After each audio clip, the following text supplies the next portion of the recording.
So thank you very much again for the generosity of having accepted my invitation, Dmitri. I have some short introductory note about you, and then we will start with the questions. So Dmitri Nikulin is professor of philosophy at the New School of Social Research, New York City. He's the author of a number of books, including Dialectic and Dialogue, 2010, Comedy Seriously, 2014, The Concept of History, 2017, and Neoplatonism in Late Antiquity, 2019. Are you writing any new book? Well, as a matter of fact, I just published one recently. This one came out. It's called Critique of Board Rhizome. Wow. Yes. Interesting. Came out with Columbia University Press just a month ago. So this is all right. Great. So my first question, Dmitri, is why comedy and why seriously? In the introduction, I mean, first pages of the introduction of the book, you say that it's the aim of the present text, not only to offer a humble remedy to the omission of comedy, but also to reveal the essential relation between philosophy and comedy. Yes. Well, maybe I might start with a kind of brief genealogy, the personal history behind this project. It was a few years ago that we had a conversation with a now deceased friend of mine and colleague from a collegiate department, Agnes Heller, who also wrote a book on philosophy of comedy. Yeah. And we used to have long conversations on various matters, and one of them was on the question, why does contemporary philosophy dedicate so much effort and time and publications to the discussion of tragedy? And since the times of the Romantics, tragedy becomes one of the favorite topics in philosophy, and philosophers still continue writing books. So you have a whole library, shelves on philosophy of tragedy, and there's a lot of very good stuff still being produced and written about tragedy. I don't want to dismiss it at all. But when it comes to comedy, it's just a few books, really very, very little. And given that already in antiquity, of course, in Greek antiquity, we have not only tragedy, but comedy, which is very important. It is rather astonishing that philosophy somehow missed such an important, from my point of view, literary genre as comedy. And so that's how it all started. And I ended up by writing this book. So I have this is a copy of it, comedy seriously,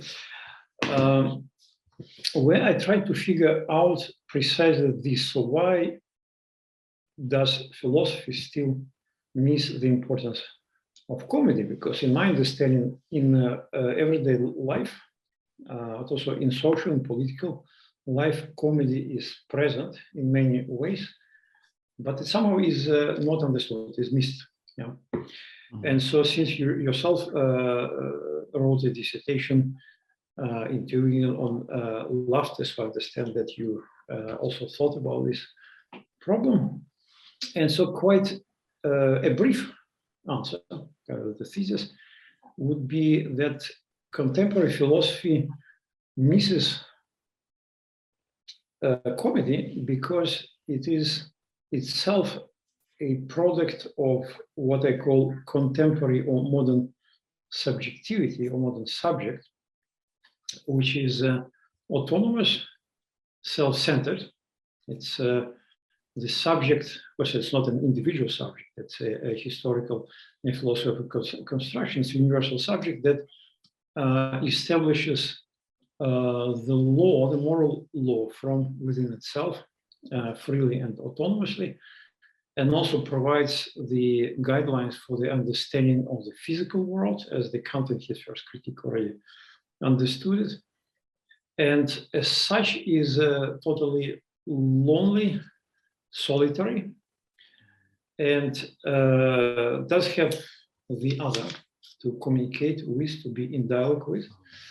And in this way is always faces its finitude, historicity, death, is being towards death, so sein zum Tode, as Heidegger used to call it, and as such is tragic subject, because tragedy is a situation where everything starts, I mean, it defines by its plot, I think, by its characters. And it's a situation where everything starts well, everybody seems to be fine, well off.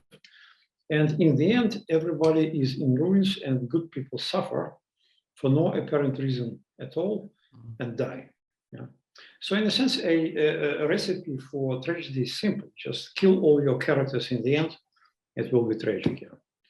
As Shakespeare does at the end of Hamlet, so for no apparent reasons, just kills everyone so that he wants to get some tragedy out of it. And so this is the main idea behind this book, that contemporary interest for tragedy in philosophy reflects its already being grounded and the product of the development, historical, philosophical development of modern subject and subjectivity, which is tragic because it's lonely, solitary, it has to suffer, and it ends in the realization of its finitude and mortality. And so then I started looking at comedy, at its structure. And the reason why this book is called Comedy Seriously is that I take it, well, this goes contrary to many contemporary interpretations and historical interpretations of comedy, that comedy is not defined primarily by laughter or humor or the sense of funny, although of course it's always present there, but more so by its structure. So as a genre, it has certain implicit or explicit conventions and rules which it follows. And as a genre, comedy starts when things go really wrong and very, very badly in the beginning. So in the beginning, people suffer. There's something upsetting people, a wrongdoing. But in the end, they come to what is usually called a good ending, which is not kind of this Hollywood-style happy ending, but it's a resolution of the current conflict that people reach all together, yeah, working together in a number of steps, kind of meandering, going sometimes backwards along the way, but then being able to resolve the current problem towards well-being of everyone. So in this respect, this is exactly opposite to the structure of tragedy. And in contemporary understanding, we are always in the state of crisis.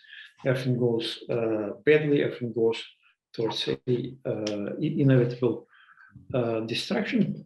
Comedy offers, I think, philosophically, a way out of current crisis, and it does so not by a kind of magic trick or a deus of ex machina, but by people working and thinking together on the comic scene.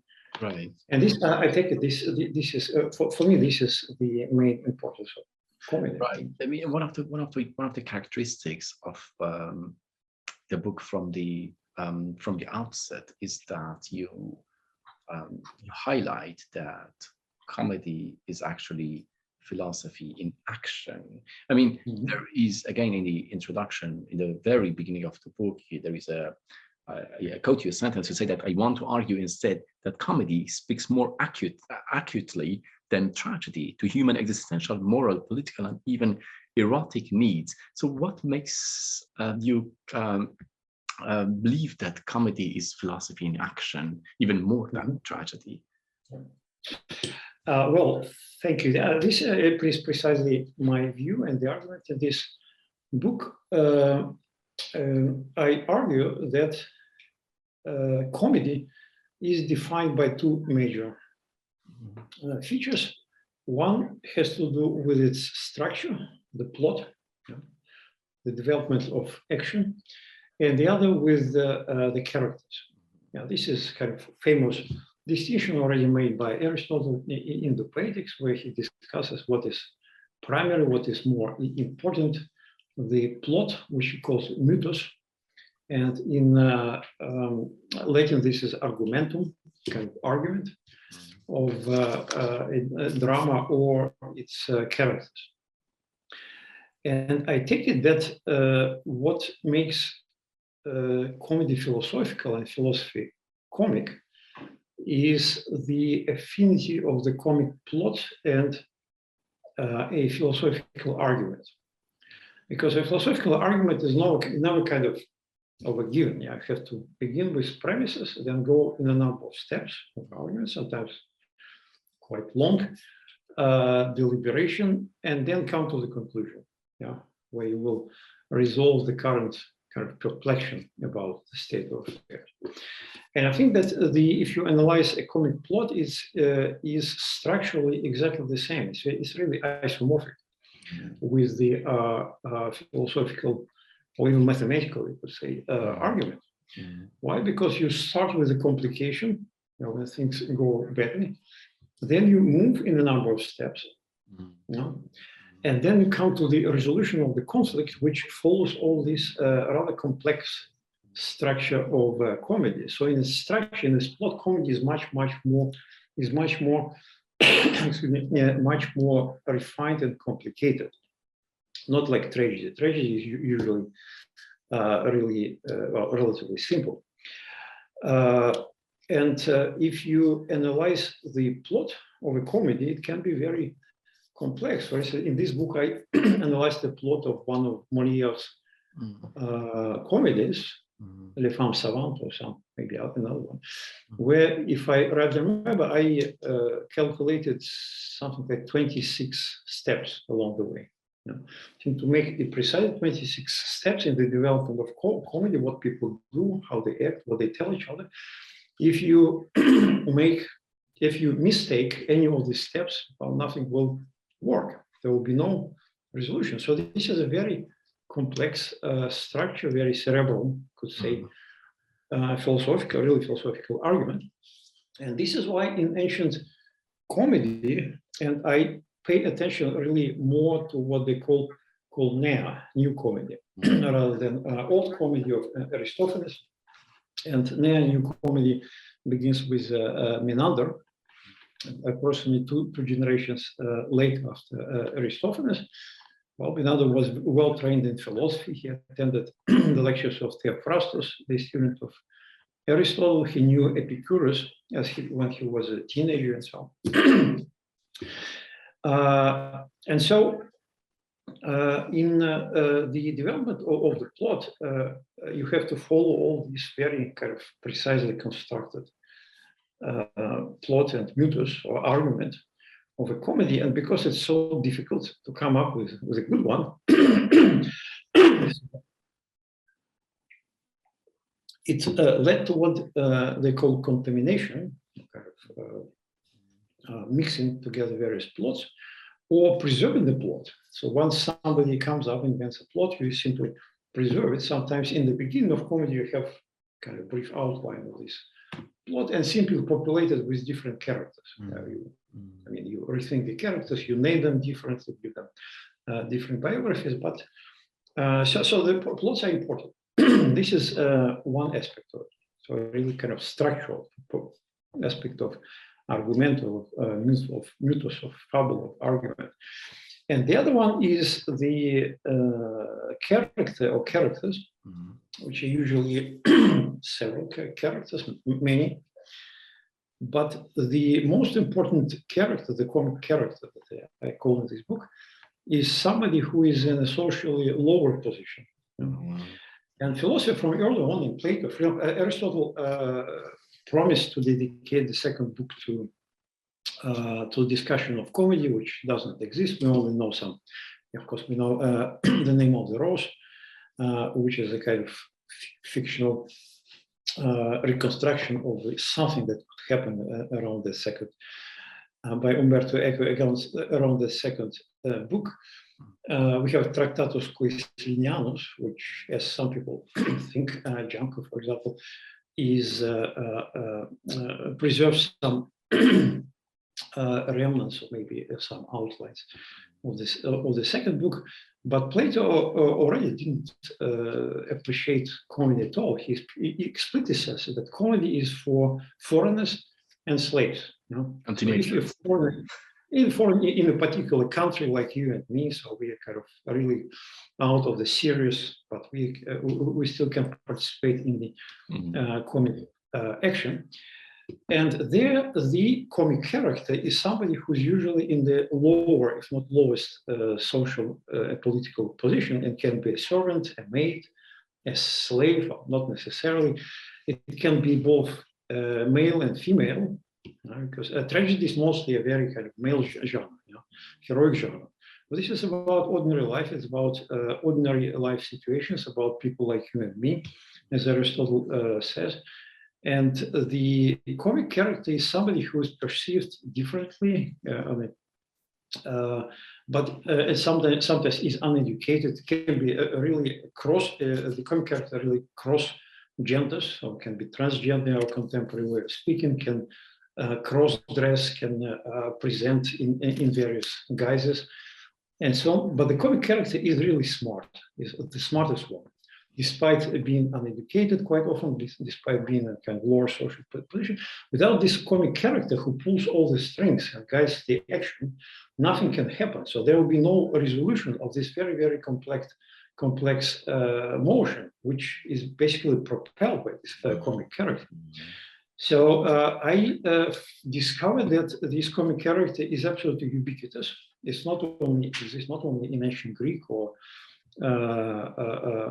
modern Western literature, but it exists everywhere. For instance, one of my favorite characters when I was very little was Hodja Nasreddin. Yeah, is a kind of character that exists in Middle Asian folklore, but I think it probably comes from Persian, Iranian background, who is a bit strange outlandish, but he's very, very smart, always comes up with very genuine solutions. And such characters exist in all literature, exist in Japanese, in Turkish literature, in Native American tradition, and so on. And then in philosophy, for me, the exemplary representation of this comic character, I found three figures that kind of really embody it. One is Aesop, yeah, the ancient writer of fables, who was a foreigner, who was a slave, but he was the smartest one. If you read the stories about Aesop, he was always able to come up with genuine solutions to various problems. Secondly, this is Socrates, who of course is a free Athenian citizen, but he's poor. He always fools around and kind of perplexes people, and nobody really knows what he's up to, but he's always able to kind of pull the strings and push people in their discussions and deliberations. And the third one is Diogenes of Sinope, the cynic, who was also a foreigner, yeah, very, very poor. Of course, he was homeless. He lived in the streets in a tub, yeah. And also was kind of provocateur and was able to think in public and push people again towards rethinking, problematizing, and so providing some solutions to the political and social and moral problems that they have.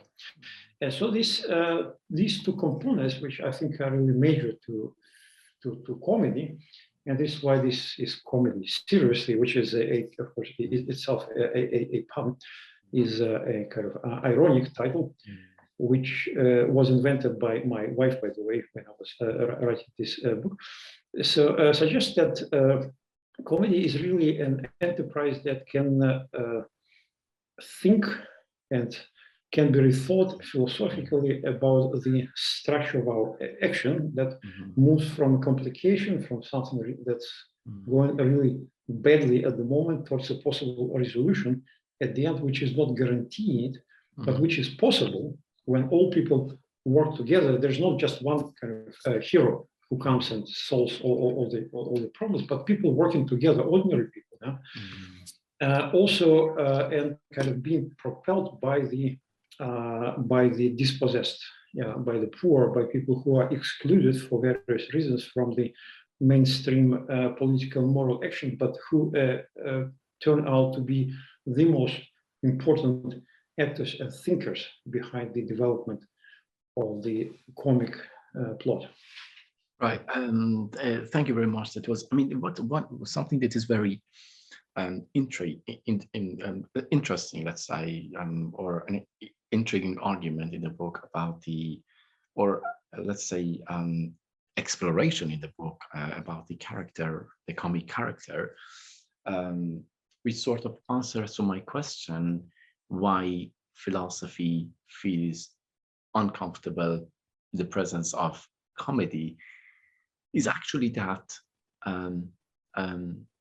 the comic character, I mean, the choice of comic character as lower person, as like, as idiot, as slave, as fool, is not only because they are more amusing, rather it is because they are more sociopolitically problematic, you know. And it is something that I found very interesting in the book. It's not that only, okay, because of their color, because of their specificity of their gender, or I don't know, their race or their background, or their geography, they are amusing.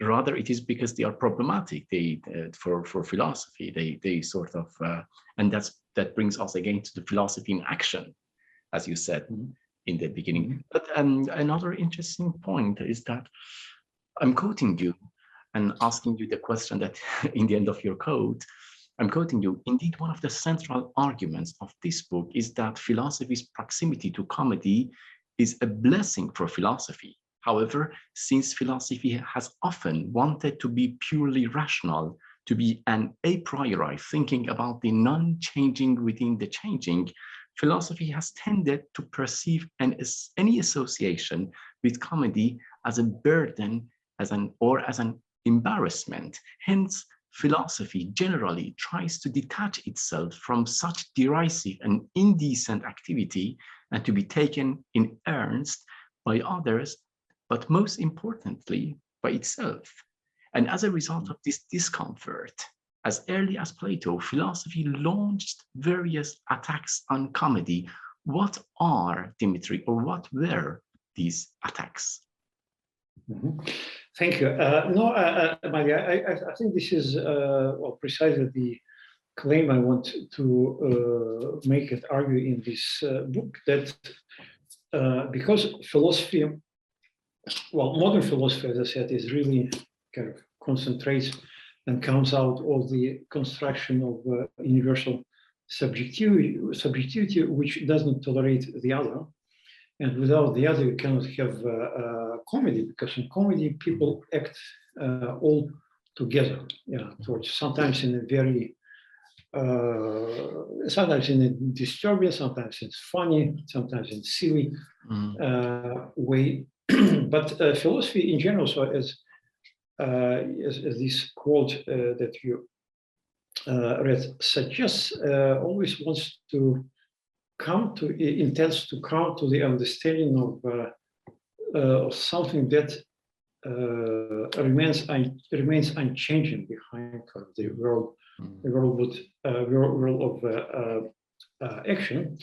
And because in comedy nothing is guaranteed in advance. Again, in tragedy we know how it will end. It will end in disaster, in death and suffering of innocent people. But in comedy, there's only hope and expectation and intention to resolve the current complication or conflict, which once resolved might provide a few moments of good life. But then along the way, there will be new complications, new problems. And that's how life goes on. So one problem, one complication to another, to its resolution. And then again, in tragedy of everything is final. Death is the ultimate limit. There's nothing after that, nothing behind that. And I think that's what philosophy wants to do. It wants to come with a kind of argument that would stand forever. That's it. We have resolved it once and for all and for good. And what we came up with is the understanding of, that will stand, with reference to things that go beyond all these contingencies that play an important role in comedy. Comedy is always very concretely situated. Mm-hmm. It depends on a particular character, particular set of characters, on contingent circumstances, on a situation that can change every day. Mm. And so this is why comedy is troubling. It's very hard to grasp it, to pinpoint it with the kind of apparatus that philosophy came up with and developed from its inception. You have Dmitri, you have a beautiful quote from Giraldi, if I pronounce it correctly, which says that just as tragedy purges men's minds through terror and pity and induces men to abstain from acting wickedly, so comedy, by means of laughter and jokes, calls men to an honest private life. End of quote. Can we, according to this distinction, attribute the improvement of the public sphere to tragedy and the betterment of private sphere, or let's say ethics, to comedy? Well, it's a good question. Well, Giraldi, of course, is a scholar who comes out of the Italian tradition, which was very, very powerful in the 16th century when a translation of Aristotle's Poetics became available. It generated dozens of translations, commentaries, and publications in Italian tradition, which was very, very original and powerful, but then was completely abandoned, forgotten. I would say it was committed to damnatio memoriae by the Romantics, who didn't really want to know anything about it. And here, Giraldi suggests something like the idea of a comic catharsis. Because as we know, Aristotle famously says in the first book of the Poetics, when he discusses tragedy, that catharsis or purification of our passions come from pity and compassion for the heroes who suffer without any particular reason of suffering justly. But here the idea is that through laughter and joke, we as spectators, who are not just bystanders, but people who are really engaged in action while looking at the action on stage, achieve this kind of catharsis or purification by comic means, or comic catharsis, through laughter and joke. And this was already discussed, this has been discussed in antiquity already, and apparently Proclus thought that there is a comic catharsis, not only a tragic catharsis. We don't know what Aristotle said in this not preserved second book of the Poetics. But then your substantial question is whether comedy is about kind of private sphere and tragedy describes a public sphere. This is actually not my view. I don't discuss it very at length in this book, but in the recent one, the one I mentioned before, in the critical board Rhizome, there's a whole chapter on comedy, precisely towards the end of the book, where I do discuss the role of comedy in public sphere, not only socially, but politically. Because there I argue that comedy suggests a different view. So it is radically different because it suggests a different view of subjectivity, which again is not autonomous, not solitary. This is something that corresponds to this solitary hero who comes and fights and conquers everyone, but people, ordinary people, not heroic people, people like you and me, of all ways of life, all possible backgrounds, ethnic, religious, linguistic, gender, and so on, who work together, and by working or acting together, they are capable of achieving a public and shareable common good. This, I think, is the importance of comedy. But for that, you need a different concept and understanding of the subject of subjectivity, which is not kind of singular, lonely and solitary, but is kind of distributed among kind of plurifocal, has many focuses between the actors or people who act on stage. So everyone is equally important, but there's no one single point from which everything will be decided. People act, and by acting, they never see the whole in its entirety until they reach it at the end. So in this respect, I think politically, the idea of comedy, the comic spirit really corresponds to the idea of democracy as the capacity of people to act together with others. And so this, in my understanding, is the importance of comedy. Yep. Perhaps one question which might arise here is that how can we, I mean, we always claim that we are living in tragic times, like catastrophic times, and so on and so forth. But then equipped with comedy, how can we deal with our tragic times? I mean, we are surrounded day in, day out with these tragic news, like, I don't know, war, new kinds of slavery, I don't know, prejudice, discrimination, racism, and so on and so forth. How do you believe that, like right now, how does it help us to deal better with our world?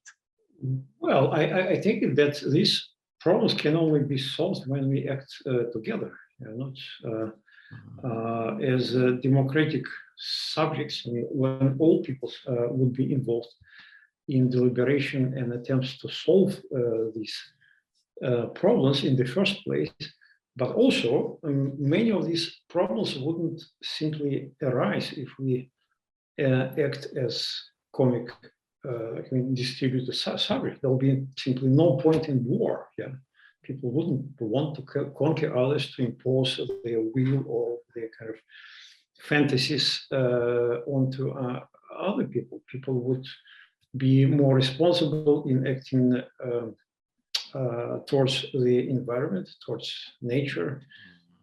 This, of course, is all very complicated because it creates a huge amount of various problems. But I believe that this can only be solved once people start taking each other as equals. Yeah, I think which is reflected in another part of the book where you say that, I'm quoting you, interestingly, comedy is a dramatic procedure that allows for the recognition and acceptance of the other and of oneself.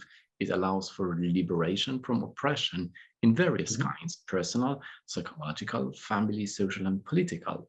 Thus, the end of comedy is the abolition of slavery in all its forms. Exactly. That's what I think. That really, if we follow this way of thinking or acting together as equals, then it would lead to a radical liberation of people from all forms of oppression, misrecognition. When people do not really accept or take others as equals in a most radical kind of way, because the other is the one who acts together with you on this stage of comic action, without whom you simply are not able to act, to proceed any further. So for me, this comedy has a potentially a really radical liberating effect, which I would like to extend not only in private life too, but also in public life. And this book that I mentioned, Critical World Reason, in its last part, explores it to some extent, how radical democracy is possible and can be built on beautiful idea of comedy. I have to admit, sorry to interrupt you, I have to admit that this reference or this insistence on the role of comedy in private life was perhaps like resonating like Richard Rorty's understanding of irony, which I think you don't see it in full agreement, because you believe that there is a political and social role attached to comedy in public life.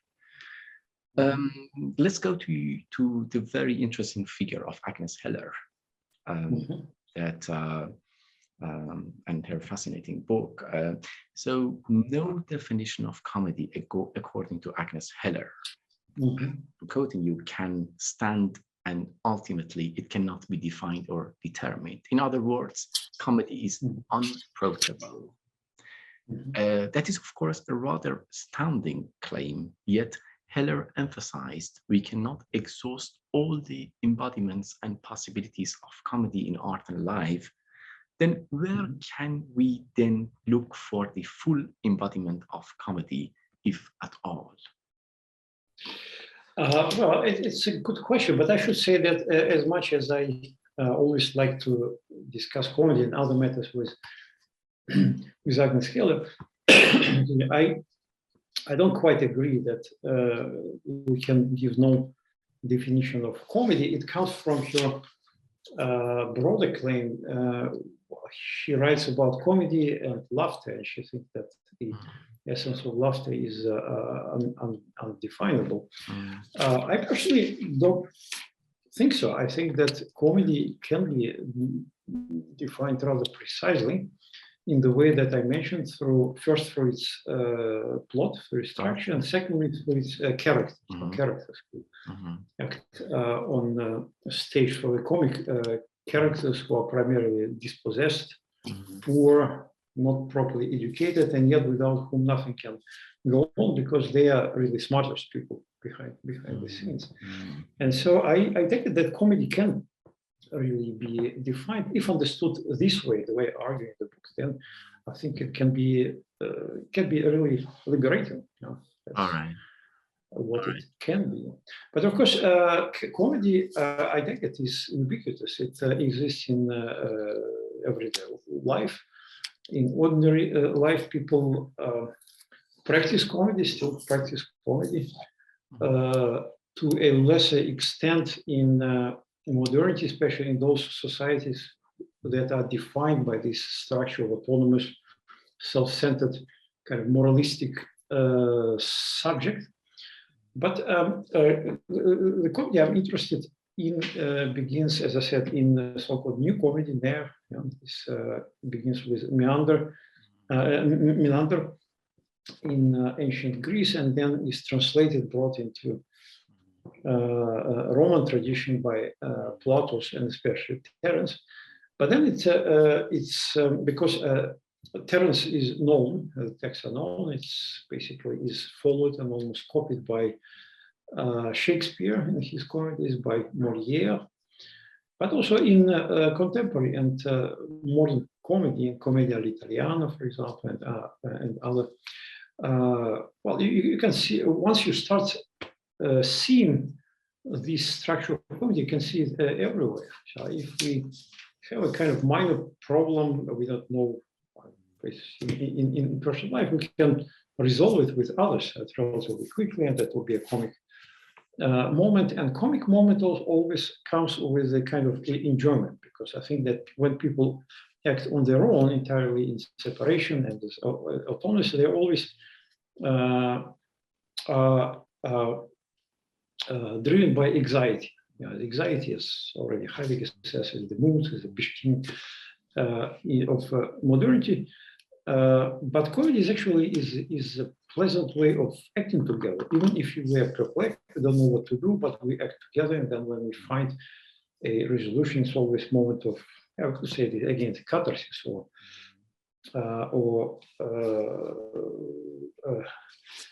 liberation.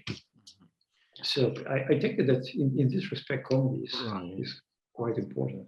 I mean, interestingly, as you actually pinpointed all through the book, tragedy was more appreciated and celebrated by philosophers than comedy. And but what we see somehow, like the writers or scholars like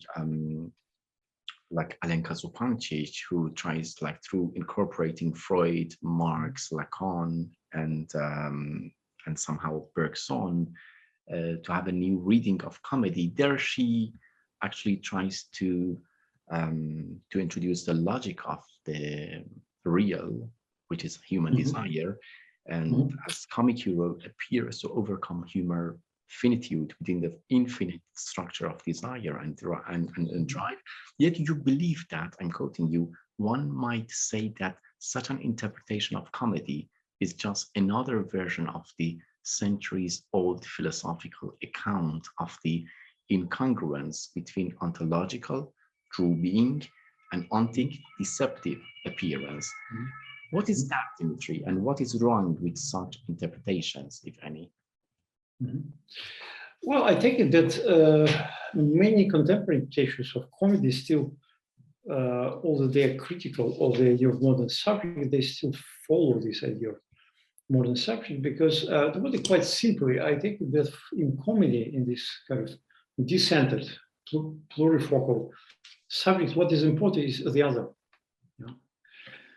And in principle, modern philosophy doesn't need the other. It's always, the argument is produced as if I am the only thinker, the ultimate instance that would establish and verify the truth. Of course, it can be then communicated, but everyone is kind of acting in separation. And insofar as we keep repeating this, keep following this very same pattern, and take it that Freud also accepts, although it's a different version, but still a version of this universal subjectivity, where of course not everything is transparent. There's a big chunk of it is never transparent, can never be transparent to us. We are still within the pattern of tragic thinking, even about comedy, because again, for me, comedy testifies to a different kind of ontology of humans, as being together with others. Because the tragic subject is a tragic subject because it doesn't have any real other except for itself.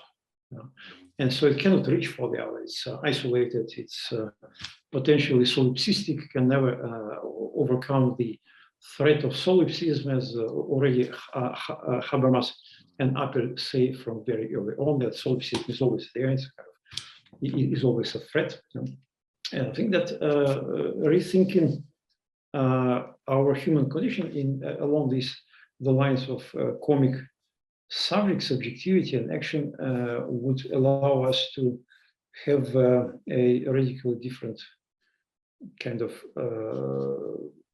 personal, but also public life and politics as well. I have probably just one or two questions left. Sure. I mean it's because this figure was always interesting for me, especially in Russian literature. The figure that I don't know if you pronounce it correctly, Yurodiovi or the Yurodyov, I don't know.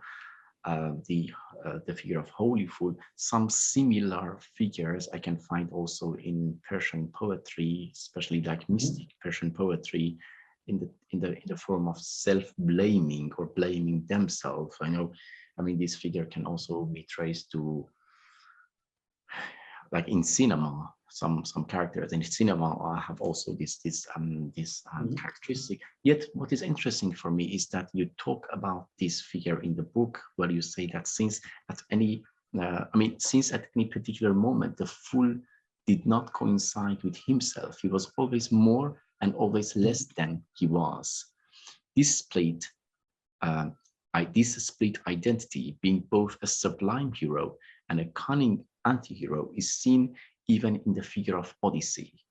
Hence, the fool combined in himself something divine, the holy fool in Byzantine tradition, and something animal. So my question is that, according to that reading, the holy fool, or Yurodiovi, is actually just partly comic. It is only the sublime part of that comic figure.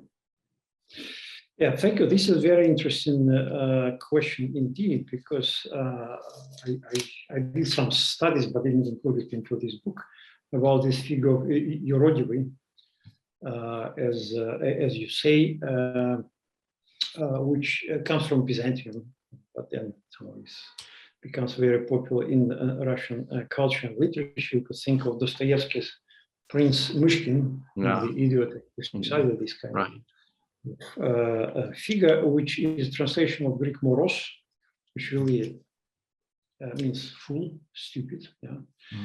I regret to hear that you say that in the Iranian literature you have, in Farsi, you have similar characters, because my sense is that this is absolutely ubiquitous. It's not a kind of specifically cultural phenomenon, but this, I think, is universally human, because humans are not meant to be some kind of great heroes who single-handedly, kind of great king, the king of kings, who defies and conquers all. I mean, people are ordinary people, and they act out of very particular circumstances. They quite often are feeble.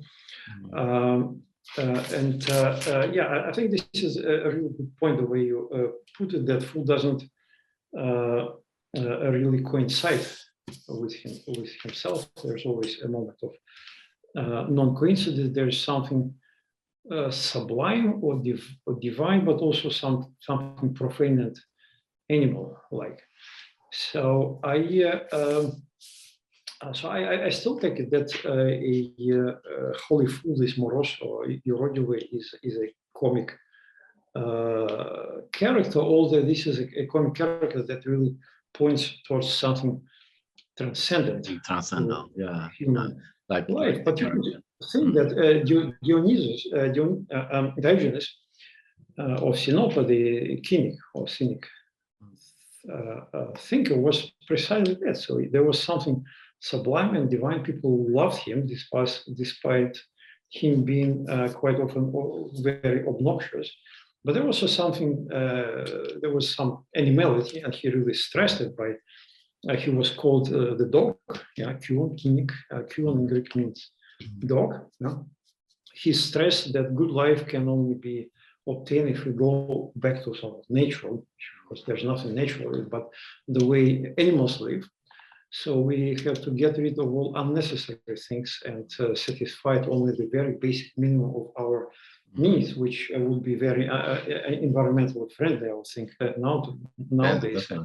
And not, I mean, consume, not over-consume, not destroy nature in that sense. So I think this is very well taken, that, as you said, that this character doesn't coincide with himself or herself all the time. And there's always the reference to vitality, probably might be not the right word, because it would kind of point us in the direction of Levin's philosophy, but some kind of form of animality, something that we share with other living beings, whom we also have to recognize as our equals in sharing this planet, but also something that transcends it. Yeah? Because even if it's about a very ordinary situation, I'm acting with others in ordinary situations, about kind of common problem, common solution. In comedy, it's usually starts with some erotic problems or impossible. Well, young people want to be together, and then not allowed by their parents, by the oppressive patriarchal father, and then in the end they can get together, marry, or live together happily. This is a kind of resolution. But even then, there is something that there's a pointing towards something that transcends our human situation, namely towards the idea of the good, of the common, of the public good, that we should be able to share. I mean, transcendent not in Plato's sense, as he says in the Republic, so the good is beyond being, but transcendent in the sense that it can never be fully and adequately embodied. There's always a good which we are looking for and striving after, but never kind of the good as such, which we might be able to achieve by our common comic action. This time I'm not going to quote your book. I'm rather going to quote something from your website. I mean, from the web page of the school. It's written there: for me, philosophy stems from the experience of talking to others in an attempt to understand the other person, myself as the other, as well as the world. Even though such conversation can never be completed, it's still meaningful at any point and can be always carried on. I hope, Dmitri, that this conversation counts as one of those conversations, which for me, certainly, I hope for you too. All right. Yes. Thank you very much, Mike.